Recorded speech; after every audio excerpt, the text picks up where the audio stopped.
반갑습니다. 안녕하세요. 김능구와 장성철의 치근직설 12월 달 시작하도록 하겠습니다. 사실 장제원 의원이 산행을 통해서 맞설 때 서울 안 간다. 맞설 때 이거는 반역이다. 이걸 윤석열 대통령 성정상 두고 보겠느냐. 이랬는데 버텼어요. 그러면 잠잠했고 이른바 윤핵관들의 어떤 반격에 의해 가지고 거의 마지막에 우리가 예언했듯이 그냥 실패로 끝나는 모습이었잖아요. 그렇죠? 갑자기 반전이 일어났어요. 불출마 선언이고 지금 김기현 대표도 윤석열 대통령이 헤이그에 그러니까 네덜란드에 가기 전에 김기현 당대표랑 장제원 의원에게 세게 메시지를 넣었다는 거예요. 순방을 너무 자주 가시니까 자주 가시죠. 항상 순방 때 이 이야기 늘 나와요. 그죠? 네. 그래가지고 그냥 대략 알려진 내용은 좀 빨리 그만둬라. 사퇴해라. 불출마해라. 빨리 입장을 밝혀라.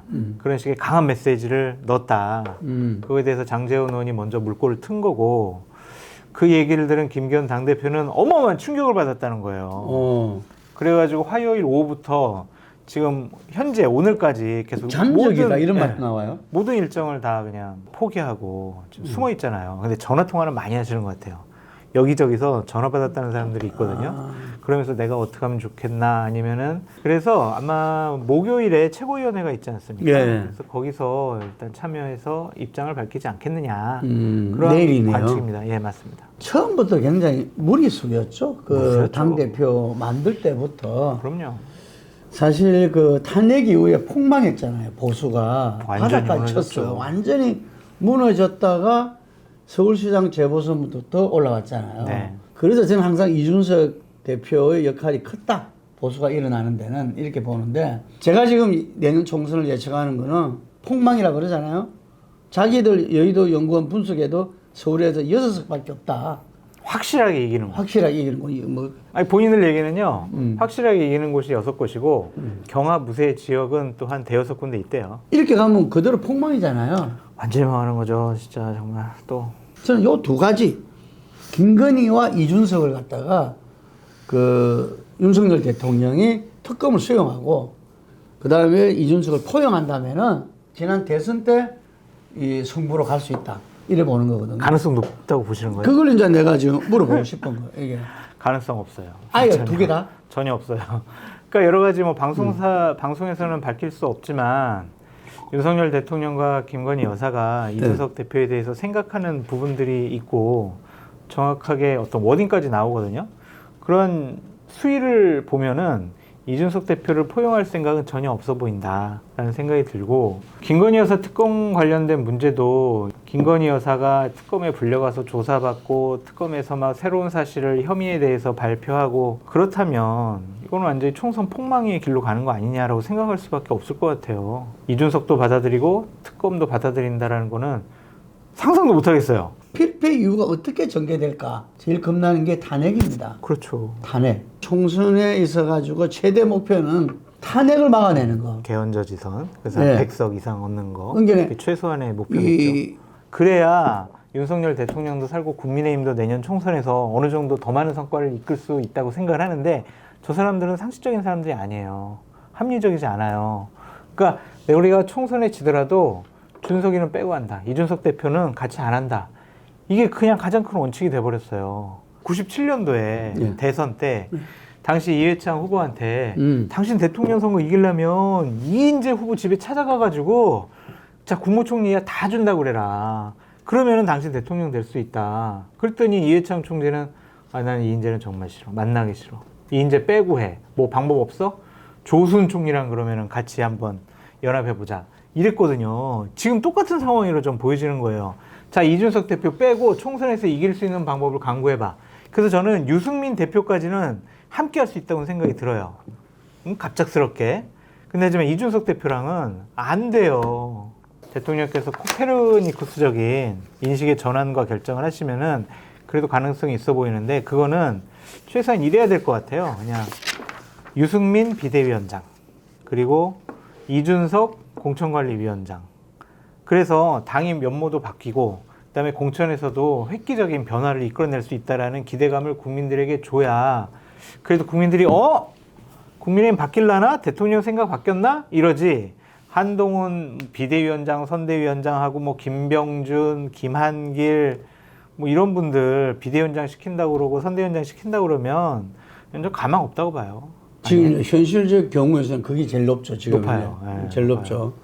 대통령실에서 참모들이 제 들은 정보로는 그래도 정치권에서 오랫동안 내공을 쌓았고 단련이 된 친구가 지금 기존의 지도부에서 새롭게 총선 구상을 그림을 짜고 있다 이런 말 들었는데 윤석열 대통령을 위해서가 아니라 저는 대한민국을 위해서 필요하다 이죠. 대한민국을 위해서 또다시 불행한 대통령, 탄핵당한 대통령, 대통령이 임기 중반에 레임덕이 오는 대통령 아무도 원하지 않는다. 그럼요. 저는 지금 야당도 민주당도 이재명 대표도 그에 대해서 본인한테 올 수 있는 저는 이 이득은 없다고 봅니다. 온 나라가 국민이 불행해지는 거거든요. 그러면 최소한 그 책무는 다 해야 된다는 차원에서 제가 이야기하는 거예요. 이게 그 책무는 다 해야지. 본인을 갖다 검찰총장까지 그리고 대통령까지 만들어준 그 나라의 국민들이 그 은혜에 조금이라도 보답하려면 저는 변화된 모습으로 총선을 치르고 제대로 된 어떤 보수의 가치에 따라서 보수가 어떻게 국정하는 걸 보여줘야 진보에서도 우리도 더 잘할 수 있다. 이제는 잘할 수 있다. 이런 경쟁이 돼야 지금 외교도 지금 이제 방향을 못 잡고 있는 이게 제대로 잡아나가는 과정이 될 건데 선거란 것은 온 국민의 교육의 장이자 새로운 국가 운영의 방향을 잡아내고 힘을 주는 거잖아요. 근데 이게 거꾸로 돼버리면은 나라는 어떻게 됩니까? 이거는 모두의 불행입니다. 옳은 말씀입니다. 윤석열 대통령이 이준석 당대표랑은 참 넘을 수 없는 강을 건넜다 하더라도 저는 강을 루비콘 강을 10번을 건넜다 하더라도 난 다시 재고해야 된다. 지금 당이 크게 봐서 이렇게 두 개로 나눠진 것 같아요. 영남권 당, 수도권 당, 네. 충청도 수도권에 포함되는 겁니다. 네. 지금 총선에 대해서 어떻게 해나가겠다는 생각이 전혀 다른 것 같아요. 맞아요. 수도권 서울 지역인 것 같은데 오랜 당협위원장들이 모여가지고 당이 이대로 가서 되느냐 하면서 좀 의견을 모으겠다라는 거예요. 대표적으로 김근식 교수 같은 경우에는 윤석열 대통령에 대해서 김건희 여사에 대해서 상당히 보호하는 입장이었는데 얼마 전부터는 완전히 내려놓은 것 같아요. 이대로 가면 우리 그냥 공천 받아도 진다. 이거 완전히 바뀌어야 된다. 이런 생각을 좀 갖고 있더라고요. 그러한 위기감들, 윤석열 대통령이 바뀌지 않으면은 거의 수도권은 전멸 수준의 완전한 패배를 기록할 수밖에 없다. 그런 위기감이 되게 고조되어 있는데 영남 쪽에 있는 사람들이 이렇게 얘기를 했대요. 진짜 그 정도로 어려워? 그러니까 말씀하신 것처럼 두 개의 당이 존재하는 거예요. 국민의힘에. 지금 큰일 났다라고 말씀드릴 수밖에 없어요. 우리 대한민국의 선거, 정치, 성부상 YS를 빼놓을 수 없잖아요. 그렇죠. YS가 문민정부를 탄생시킨 이후에 96년도 총선이 있었잖아요. 96년 총선에서 아마 보수 집권 여당이 최초로 서울에서 이겼어요. 그 신한국당, 개혁공천이죠. 네. 그때 이제 이 당선된 의원들을 그 당시 청와대 다 이제 오찬 불러 모았을 거 아닙니까? 근데 그 중에서 자기에 대해서 비판한 사람에 당선된 사람이 있어요. 예. 그 사람을 유독 칭찬했다는 거예요. 정치는 이래 하는 거다. 선거는 이래 하는 거다. 자기를 밟고 가라. 총선을 위해서 현직 대통령을 갖다가 자기 총재에 대해서 비판하고 가면 저 당은 그래도 뭔가 좀 할 수 있겠구나. 뭔가 좀 변화를 할 수 있겠구나라는 기대감을 갖게 하는 거거든요. 맞아요. 이번 그 총선은 뭐니 해도 윤석열 대통령 선거다. 대한민국을 위해서 가장 중요한 일을 할 시점이 바로 지금이다. 순방 그만하시고. 총선 때까지는 순방 이제 안 나간대요. 안 나갔다. 그 방한하셨냐고 이런 말이 나올 정도니까 이게. 국민의힘에는요 정말 공상과학 소설이 횡행하고 있어요. 그러니까 판타지 소설인데 자 한동훈 장관이 내년 총선에 선봉장으로 나서주면 우리는 극적인 반전을 이룰 수 있어. 한동훈이 구세주야 이런 생각 갖고 있거든요. 근데 말이 안 되잖아요. 3단 논법을 한번 설명해 드려볼게요. 윤석열 대통령에 대한 부정평가가 높아요. 한동훈 장관은 윤석열 정권의 2인자예요. 그러면은 국민들은 한동훈과 윤석열을 동일시할 수밖에 없어요. 대통령 부정평가가 높은데 어떻게 한동훈 장관이 구세주가 될 수 있냐고요. 그래서 저는 국민의힘이 자꾸 이준석, 유승민을 제외하고 선거에 이길 수 있는 방법을 한번 생각을 해보자라고 하면 그거는 영어 시험 보러 갔는데 수학 방정식 가지고 문제를 풀려고 하는 것과 똑같다라고 말씀을 드려요. 그렇기 때문에 한동훈도 그 한계가 명확하다는 이야기죠. 그런 이야기죠. 그죠? 윤석열 대통령이 변해야 국힘도 변하고 맞습니다. 대한민국도 바뀌고 국민들한테도 희망이 생깁니다. 네. 네. 지금 신당. 네. 신당 이야기를 안 할 수 없죠. 그렇죠. 이게 이준석 신당에 대한 국민적 기대가 높아요. 네. 여론조사성으로는 이 16, 17%를 지지하겠다 했지만 굉장히 높은 거거든요. 과연 그 신당이 천하용인은 아직까지 이런 물음표가 있는 거고 실체가 뭐지? 이게 대해서 궁금증 풀어주세요.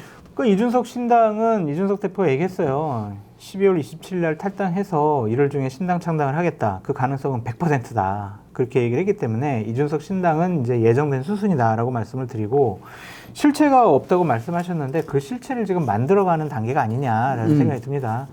본인이 어떠한 비전과 가치관과 철학을 갖고 신당을 만들어야 될지라는 부분과 누구와 함께 만들어야 되겠다라는 부분이 아직 명확하게 정리가 되지 않은 것 같아요. 그러니까 그거는 일단은 나는 어떤 당을 만들고 싶어, 신당의 비전은 뭐야, 이 부분에 대한 정립이 끝나야 그걸 갖고 이낙연 전 대표도 만나서 설득하고 유승민 전 대표도 만나서 설득을 하고 뭐 김부겸 뭐 이런 사람 다 만나겠다고 했으니까요.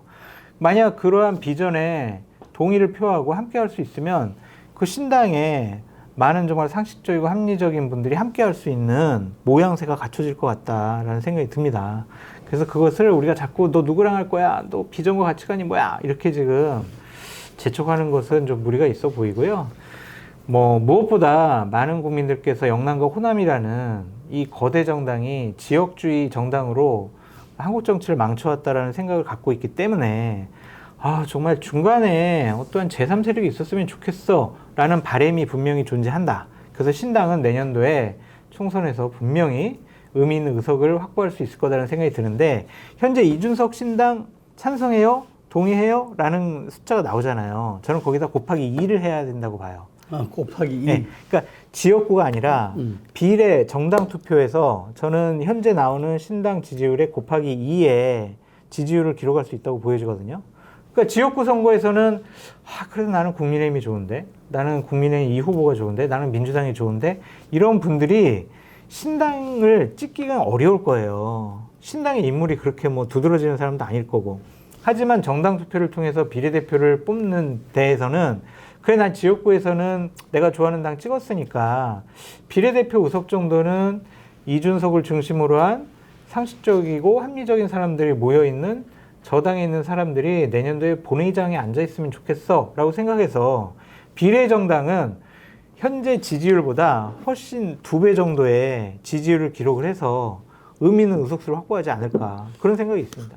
저는 이낙연 전 대표가 지금 메시지를 내놓고 있잖아요. 네. 그래서 이대로는 안 된다는 걸 갖다 확실히 갖고 계신 모양인데 근데 이제 진짜 한국 정치에서 우리나라 운명의 그 승부가 지금 이제 제가 볼 때는 한 달 사이에 이루어지는 것 같아요. 맞습니다. 네, 한 달 사이에. 맞습니다. 예, 그 정말 아마 뭐 매일 이 목욕 재개를 하고 하루하루를 갖다가 겪어야 되지 않는가. 새로운 정치를 꿈꾸는 분들한테 이 말씀을 꼭 드리고 싶어요. 국민을 믿어라. 국민을 믿고 결국은 국민을 위해서 정치해라. 결국은 그분들이 한테 힘을 주고 세워줄 수 있는 건 국민이다.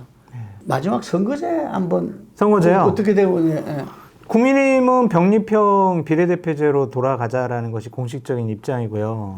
민주당은 이재명 당대표나 홍익표 원내대표가 우리가 연동형으로 선거를 치르게 되면 우리가 손해가 막심하다. 그래서 병립형으로 가야 된다. 우리가 연동형 비례대표제를 지킬 만한 여러 가지 동력이 없다라고 얘기를 했어요. 그래서 홍익표 원내대표가 얼마 전에 12월 안에 선거법을 개정하겠다라고 얘기를 했고요. 지금 민주당에서는 병립형으로 되돌아가기 위해서 여론조사가 진행 중이죠. 예, 의원하고 당원들 설문조사하고. 네. 그러면 또 조사 문항이 조금 그거 돼 있다니. 뭐 여러 가지 문제가 많은데 당원들은 어쨌든 병립형으로 가자라는 의견이 많을 것 같아요. 그럼 이재명 당대표도 병립형으로 가자. 그래서 선거법은 과거로 퇴행되는 것이 아니냐. 연동형 비례대표제를 도입을 함으로써 최소한 지역주의 양당 체제를 좀 깨부수는 좀 다당제에 갈 수 있는 좀 기반을 마련해 보자라고 한 선거법의 개혁의 취지는 무산돼 버릴 것 같다라는 생각이 듭니다. 그렇게 병리평 비례대표로 합의하더라도 대통령이 다른 카드가 나올 수도 있다. 네. 그래서 고심을 하고 있다는 이야기인데 내일 아마 의총을 통하는데 제 생각에는 이 민주당 내 합의도 쉽지는 않을 것이다. 지금 뭐 친명 국회의원 쪽이다 하고 이야기했던 김두관, 이탄희 뭐 이런 의원 등등이 아주 뭐 김종민 의원 등은 말할 것도 없고 지금까지 주류라고 했던 분들이 이 문제만큼은 아주 극렬하게 지금 저항하고 있거든요. 당신 공천 안 받을 거야? 계속 그렇게 반대하고 이러면은 꼬랑지 내리지 않을까요? 그 이탄희 의원 같은 경우는 용인 불출마 선언을 했죠. 네. 김두관 의원도 이 상당히 결기가 있는 정치인이거든요. 그런 분들이 정말 한 과반수 정도 돼야 이재명 당대표가 아이고 그래 준연동으로 그냥 하자라고 할 텐데 그런 몇 분들의 반항으로는 이거를 바꾸지 못할 것 같아요.